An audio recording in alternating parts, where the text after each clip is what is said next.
Hello दोस्तों, नमस्कार। तो जैसा कि आपको पता है कि हमारे यूट्यूब चैनल पर हम करंट अफेयर की वीडियो लेकर आते रहते हैं। तो आज उसी संदर्भ में हम आज करंट अफेयर्स की ये वीडियो हमने बनाई है, जो कि अभी इसमें आपको जो बजट है और आज का करंट अफेयर इसमें समाहित है। तो हम एक तो डेली करंट अफेयर्स पढ़ेंगे और जो बजट का एनालिसिस है उसको थोड़ा बहुत करेंगे। तो आज बजट जो मुख्य इसका आकर्षण केंद्र है, एक तो है केंद्रीय बजट 2026-27 का संपूर्ण सार। उसके बाद से अंडर 19 में जो भारतीय क्रिकेट का जो विश्व विजेता बना है भारतीय क्रिकेट, उसके बारे में पढ़ेंगे। दूसरा पीएम मोदी का मलेशिया यात्रा है, और आरबीआई मौद्रिक नीति जो है उसमें रेपो रेट जो है अपरिवर्तित रखा गया है, उसके बारे में जानेंगे। तो हम इसको शुरू करते हैं। धन्यवाद। तो जैसा कि आप देखिए कि केंद्रीय बजट 2026-27 को हम एक नज़र में अभी यहाँ पे देखने की कोशिश करेंगे। तो इसमें टोटल एक्सपेंडिचर कितना रखा गया है कि टोटल हमारा इस बजट का एक्सपेंडिचर खर्च कितना होगा। तो टोटल व्यय जो है हम इसमें करने वाले हैं 53,47,315 करोड़ रुपए का। पूंजीगत व्यय क्या है? तो पूंजीगत है 12,21,821 करोड़ का, और प्रभावी पूंजीगत व्यय जो है वो 17,14,523 करोड़ रुपए का है।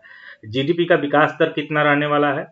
जो अनुमानित विकास दर रखा गया है जीडीपी का, वो 10.5% रखा गया है। इस बजट का फोकस क्या है? तो इस बजट का फोकस है विकास और राजकोषीय सुदृढ़ीकरण, यानी कि ग्रोथ और फिजिकल कंसोलिडेशन पर ज़्यादा इसका फोकस रहेगा इस बार के 2026-27 के बजट में। तो आपका क्वेश्चन आ सकता है कि 2026-27 के बजट का मेन फोकस क्या है? तो इसका है ग्रोथ और फिजिकल कंसोलिडेशन पर मेन फोकस रहेगा। उसके बाद हम एक बार बजट का गणित समझते हैं कि रुपए का प्रवाह कैसे होता है। मान के चलिए कि बताया जाता है कि एक बजट जो है इतने लाख रुपए का है, इतने लाख करोड़ रुपए का है, तो आखिर में ये रुपया आता कहाँ से है और इस रुपए का व्यय कैसे होता है, ये पहले पढ़ेंगे। तो एक तो उधार और अन्य देयता से, यहाँ पे टोटल एक ग्राफ के थ्रू जो है कि हम यहाँ पे पाई चार्ट के थ्रू जो है समझना चाहेंगे कि कैसे कैसे जो है कहाँ कहाँ से पैसा आता है और कहाँ कहाँ पैसा ये जाता है। तो पहले देख लेते हैं कि पैसे का इनकम क्या है। कि भारतीय जो बजट तैयार होता है हर साल में, 1 फरवरी को जो हमारा बजट प्रकाशित होता है, तो आखिर में ये पैसा आता कहाँ कहाँ से है। तो पहला तो उधार और अन्य देयता से 24% का इनकम है। इनकम टैक्स, जो हम इनकम टैक्स देते हैं, अनेक अनेक लोगों का इनकम टैक्स स्लैब है, उसके थ्रू जो है कि 21% का आता है। निगम कर, इससे 18% का आता है। जीएसटी से 15% का है। उसके बाद यूनियन एक्साइज ड्यूटी हो गया, कस्टम हो गया, नॉन टैक्स रेवेन्यू हो गया, नॉन डेबिट कैपिटल रिसिप्ट हो गया। इन सब से जो है अलग अलग प्रकार से आते हैं, जो कि टोटल आपका 100% ये इनकम बनाता है। फिर अब रुपया जाता कहाँ है? तो ब्याज के भुगतान जो इंटरेस्ट है, इंटरेस्ट में 20% जो है इंटरेस्ट का पेमेंट करना है। कि जहाँ से हम उधार लेते हैं और अन्य देता है, उनका जो है कि इंटरेस्ट रहता है कि हमने वर्ल्ड बैंक से लिया, आईएमएफ से लिया, चाहे अन्य अन्य बाहर के जो बड़े बड़े देश हैं, विकसित देश, उनसे कहीं कहीं से पैसा बोरो करते हैं। तो अगर उनको जो है कि फिर हम इंटरेस्ट देते हैं। फिर राज्यों का हिस्सा होता है, स्टेट के शेयर्स होते हैं, वो 12% जाता है। सेंट्रल सेक्टर स्कीम्स, जो हमारी बहुत सारे से बेनिफिट चलते हैं, जैसे कि सरकार जो है गैस सिलेंडर पे सब्सिडीज देती है, आपको एमएसपी देती है कि हाँ एमएसपी इतना % किसानों को दिया गया। इन सब पर जो है कि टोटल इनकम का 70% इस पर खर्च होता है। डिफेंस पे, रक्षा पे, जैसे कि आर्मी हो गया, नेवी हो गया, उसके बाद से एयरफोर्स हो गया, इन सब पे, और अदर जो फोर्सेज हैं, इन सब के लिए जो रक्षा का सौदा होता है उसका टोटल बजट का 11% उस पर खर्च करते हैं। उसके बाद से सेंट्रली स्पॉन्सर्ड स्कीम हो गया, जैसे कि वहाँ ओडीएफ हो गया, ओपन डेफिकेशन फ्री, ओडीएफ, यानी कि मतलब बाहर में शौच मुक्त करना, इस पर जा रहा है।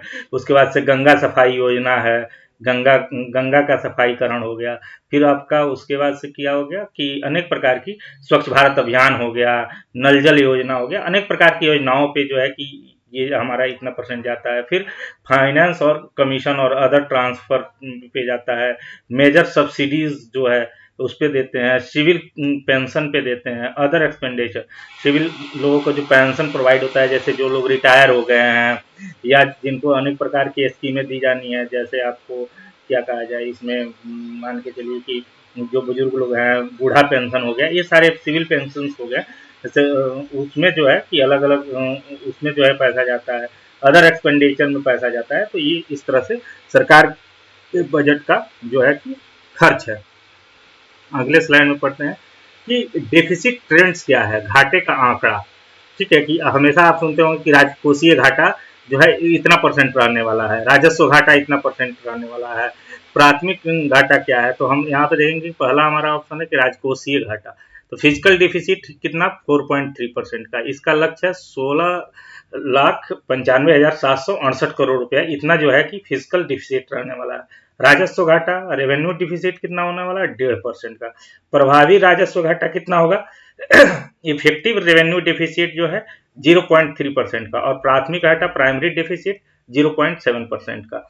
ये हम यहाँ पर एक ग्राफ के थ्रू समझते हैं कि हमारा कब कब जो है कि कितना कितना राजकोषीय घाटा रहा है परसेंटेज ऑफ जीडीपी का। तो हमारा देखें 2023-24 में सरकार का हर वर्ष जो है ये लक्ष्य रहता है कि हम इस बार जो है राजकोषीय घाटे में कमी करेंगे। तो 23-24 में 5.6% था, 24-25 में 4.9% था, 25-26 में 4.4 रखा गया है कि जबकि 26-27 में 4.3% हमने यहाँ पर रखने का कोशिश किया है। राज्य सरकार राजकोषीय अनुशासन फिजिकल डिसिप्लिन की ओर अग्रसर है। मतलब हर वर्ष जो है यहाँ पे एक ट्रेंड है कि आप देखिए कि हर वर्ष हम ये कोशिश कर रहे हैं कि हमारा जो राजकोषीय घाटा हो वो कम होता चला जाए। उसके बाद से प्रमुख योजनाएं सरकार के द्वारा, जैसे हमने पहले ही कहा कि अनेक प्रकार की योजनाएं चलती हैं, उन योजनाओं का आवंटन एलोकेशन क्या क्या है कि किस योजना में सरकार की ये बहुत ही महत्वपूर्ण योजनाएं हैं, जैसे मनरेगा हो गया, जल जीवन मिशन हो गया, पीएम किसान हो गया, पीएम आवास योजना हो गया, पीएम इंटर्नशिप स्कीम हो गया। तो इस पर जो है कि सरकार कितना कितना खर्च कर रही है जिससे लोग काफी लाभान्वित हो। जैसे मनरेगा में है कि ग्रामीण क्षेत्रों में, इसमें जो है ग्रामीण क्षेत्रों में आपको रोजगार के अवसर प्रदान करना,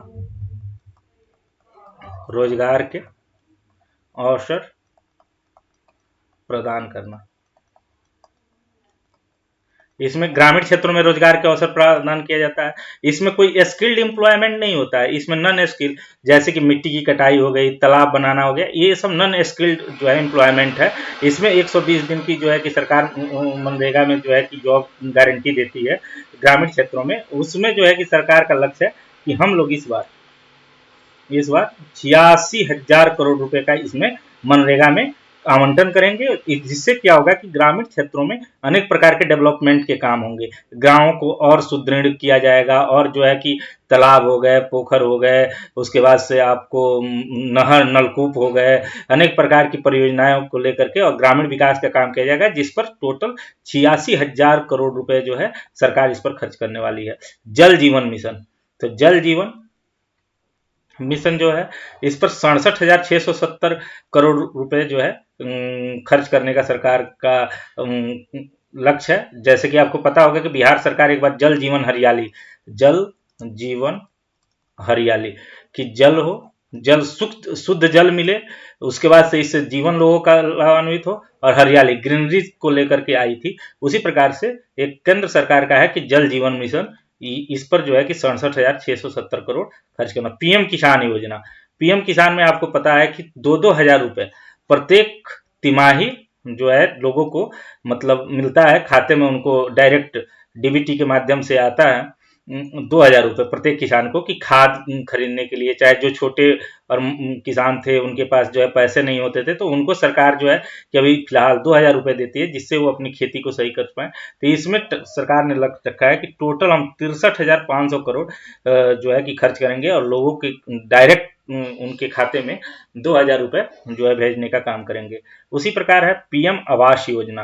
पीएम आवास योजना क्या है कि ग्रामीण क्षेत्रों में जिनके पास, ग्रामीण या शहरी क्षेत्रों में जिनके पास आवास नहीं है, जो बीपीएल कार्ड के अंतर्गत आते हैं, उनको जो है कि गरीबी रेखा से जो नीचे हैं उनको जो है कि आवास प्रोवाइड करना। वो उस आवास का है कि इतने एरिया में आवास बनेगा, एक जो है कि घर होगा, फिर टॉयलेट होगा, बाथरूम होगा, ये सारी इंफ्रास्ट्रक्चर तैयार करने के लिए एक राशि निर्धारित की गई है कि इतना राशि ग्रामीण क्षेत्रों में, इतना राशि शहरी क्षेत्रों में दिया जाएगा। उसको उसके लिए सरकार ने टोटल 54,917 करोड़ रुपए का आवंटन किया है। उसके बाद पीएम इंटर्नशिप स्कीम, अनेक प्रकार के इंटर्नशिप पीएम के द्वारा प्रधानमंत्री मतलब सेंट्रल गवर्नमेंट के द्वारा प्रधानमंत्री इंटर्नशिप स्कीम के द्वारा चलाया जा रहा है। जैसे कोई जो है कि अगर आईटीआई किया है, आईटीआई कर लिया आप, तो आपको जो है कि रोजगार चाहिए, तो उसमें मांगता है कि कहाँ से आपने किया है, तो अनेक प्रकार के इंटर्नशिप और उसके लिए स्टाइपेंड दिया जाता है। जैसे रेलवे में चलाया जाता है इंटर्नशिप, रेलवे में जो है कि आप देखते होंगे काफ़ी बार जो है जो आईटीआई किए हुए लोग होते हैं उनके लिए इंटर्नशिप प्रोग्राम का निकलता है, वहाँ से आपने इंटर्नशिप कर लिया तो आपको अच्छी जगह जॉब मिल जाती है। तो उसके लिए 4,788 करोड़ का लक्ष्य रखा गया है। फिर आते हैं राष्ट्रीय परिदृश्य में, हम नेशनल न्यूज़ क्या क्या है अभी। तो एक तो प्रधानमंत्री, ये हमारा दिल्ली हो गया, ये उत्तर प्रदेश हो गया, ये बिहार हो गया, ये हमारा जो है कि असम हो गया, ये आपको झारखंड हो गया, ये पश्चिम बंगाल हो गया। अभी पश्चिम बंगाल में, असम में यहाँ पे चुनाव भी होने वाले हैं। तो एक तो यहाँ पे प्लास्ट इंडिया, दिल्ली में क्या लगने वाला है, प्लास्ट इंडिया प्रदर्शनी 2026 का जो है यहाँ पे एक आयोजन होगा। ये एग्जाम पॉइंट ऑफ व्यू से आपके लिए काफ़ी महत्वपूर्ण है कि प्लास्ट इंडिया 2026 की प्रदर्शनी कहाँ लगी थी, तो दिल्ली में। पीएम मोदी जो है तो मलेशिया की यात्रा 2 दिनों के लिए प्रारंभ करने वाले हैं। उसके बाद से यहाँ पे रेड होल माइनिंग हादसा, इसमें 25 लोगों की, ये क्या है, ये सरकारी माइनिंग नहीं है, प्राइवेट माइनिंग है, किसी कंपनी के द्वारा हो रही थी यहाँ पे स्थानीय पे। तो जहाँ पे जो है कि लोग माइनिंग्स में गए थे वहाँ पे, वहाँ से खदानों में, और वहाँ पे 25 लोगों की खदान ध्वस्त हुआ और 25 लोग मृत हो गए। यहाँ पे आप छत्तीसगढ़ में देखेंगे कि बस्तर पांडु महोत्सव यहाँ पे 2026 मनाया गया। कहाँ पे, तो ये छत्तीसगढ़ में है बस्तर। ये हमारा आईएनएस सुदर्शन है जो मस्कट ओमान पहुंचा है वहाँ पे, और यहाँ पे जो है कि एक युद्धाभ्यास होने वाला है ओमान के साथ, तो इसीलिए ये मस्कट गया है। उसके बाद अंतर्राष्ट्रीय इंटरनेशनल न्यूज़ में देखेंगे तो पाकिस्तान, इस्लामाबाद के मस्जिद पर आत्मघाती हमला हुआ जिसमें 31 की मौत हो गई। आईएसआईएस ने इसकी जिम्मेदारी ली है। आप देखिए कि आईएसआईएस इस्लामाबाद में जो है, ये लोग ये अभी तक नहीं करते हैं कि हाँ हम जो है कि आतंकवाद को शरण दे रहे हैं। जो आईएसआईएस जो है कि अदर देशों में हमला करती है, ये खुद के इनके लोगों पे हमला कर रही है और इन्हें मार रही है। तो इस पे जो है कि मुझे लगता है पाकिस्तान सरकार को एक्शन लेना चाहिए और वर्ल्ड वाइड जो है कि लोगों का सहयोग लेकर के ये जड़ से आईएसआईएस को ख़त्म करना चाहिए। उसके बाद शीतकालीन ओलंपिक 2026 जो है इसकी शुरुआत होने वाली है। मिलाना और कोर्टिना, ये दोनों जगह इटली में है। उद्घाटन समारोह जो है ये संपन्न हुआ है। सोशल मीडिया बैन हुआ है। ऑस्ट्रेलिया में 16 वर्ष से कम बच्चों के लिए सोशल मीडिया प्रतिबंधित हो गई। सोशल मीडिया जो है काफ़ी इस समय इन्फ्लुएंस कर रहा है बच्चों को, मतलब हर चीज़ों के लिए। तो भारत में भी आने वाले समय में मुझे लगता है कि इसको बैन करना चाहिए। आज देख रहे हैं कि छोटे छोटे बच्चे आकर के इतने ज़्यादा मतलब बाई बर्थ उनको उनके हाथ में फ़ोन दे दिया जा रहा है, जो कि काफ़ी मतलब प्रॉब्लम वाली बात है। बच्चे जो है कि प्रॉपर जो किताबें पढ़ने से, चीज़ों को नई तरीके से सीखने से वो नहीं हो रहा है, और काफ़ी इंगेज हो जा रहे हैं इन सब चीज़ों में शुरू से। तो ये आने वाले समय में आपको भारत में भी देखने को मिल सकता है कि यहाँ पर भी सोशल मीडिया जो है बंद होने वाली है। और अभी जो है कि 16 वर्ष से कम बच्चों के लिए ऑस्ट्रेलिया ने सोशल मीडिया बंद कर दिया। रूस यूक्रेन संघर्ष, तो रूस यूक्रेन संघर्ष के बारे में है कि सेंट पीटर्सबर्ग में रूस में यूक्रेनी ड्रोन ने हमला किया और रूसी जनरल जो है उससे घायल हो गए हैं। अर्थव्यवस्था और बैंकिंग से के बारे में हम यहाँ पे जानेंगे कि आरबीआई ने मौद्रिक नीति पॉलिसी में जो है कि 6.50 जो है रेपो रेट, इसको जो है अनियंत्रित रखा है, इसको ना बढ़ाया है ना घटाया है। इससे जो है कि महंगाई अभी नियंत्रित रहने वाली है, महंगाई पे कोई फर्क नहीं पड़ने वाला है। भारत यूएस व्यापार समझौता, ट्रंप प्रशासन ने टैरिफ को जो है कि जो टैरिफ उन्होंने काफ़ी ज़्यादा बढ़ा दिया था ट्रंप प्रशासन ने, उसको 18% तक कम कर दिए गए हैं। और भारत ने कृषि और डेयरी को इससे जो है बाहर रखा है। इसका जो है कि आयात अब भारत के जो डेयरी प्रोडक्ट्स है वो बाहर से अमेरिका से नहीं मंगाए जाएंगे और भारत में, और जो वहाँ के कृषि प्रोडक्ट थे उनको भी नहीं मंगाया जाएगा, जिससे भारतीय किसानों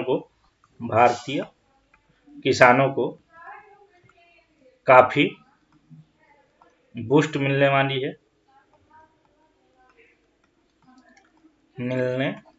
है। व्यक्तिगत वित्त में एलॉन मस्क जो है 800 बिलियन संपत्ति वाले पहले व्यक्ति बन गए हैं। $800 बिलियन संपत्ति के साथ बन गए हैं। खेल समाचार में हम आज देखेंगे कि क्या क्या इंपॉर्टेंट खेल समाचार हैं। तो एक तो अंडर 19 वर्ल्ड कप हम जो है फिर से छठी बार भारत ने जीत लिया है।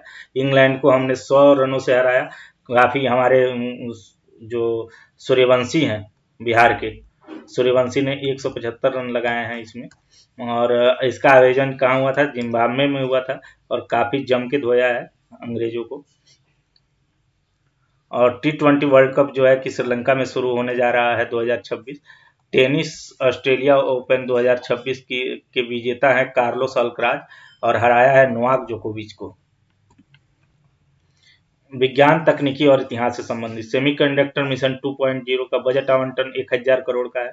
औषधीय पौधे पोर्टल को लॉन्च किया गया है सर्टिफिकेट ऑफ ओरिजिन के नाम से। इतिहास, राखी गढ़ी हड़प्पा की खोज, मिट्टी को डाइनिंग टेबल यहाँ पे मिला है, क्ले डाइनिंग टेबल। अंतरिक्ष में बजट आवंटन जो है 10,397 करोड़ का स्पेस बजट जो है इस बार रहा है। महत्वपूर्ण वन लाइनर्स का एक बार रिवीजन करेंगे हम। तो महत्वपूर्ण वन लाइनर्स क्या है? तो मणिपुर के नए मुख्यमंत्री बनाए गए हैं युमनाम खेमचंद सिंह को। तो उसके बाद से यूपीएससी सीएससी की आवेदन की तिथि जो है कि 24 फरवरी 2026 तक बढ़ गई है। निधन, डॉक्टर आंद्रे बेते प्रसिद्ध समाजशास्त्री हैं। उसके बाद नक्सली हथियार फैक्ट्री का भंडाफोड़, ये नारायणपुर छत्तीसगढ़ में था, जहाँ से नक्सलियों के जो है कि हथियार सप्लाई किया जाता था। यहाँ पे पूरी इनकी फैक्ट्री बनी हुई थी छत्तीसगढ़ में। छत्तीसगढ़ जो है कि काफ़ी नक्सली यहाँ पर एक्टिव है और सरकार ने ठाना है कि इसको 2026 के अंत तक कैसे भी नक्सलियों से मुक्त कर देना है।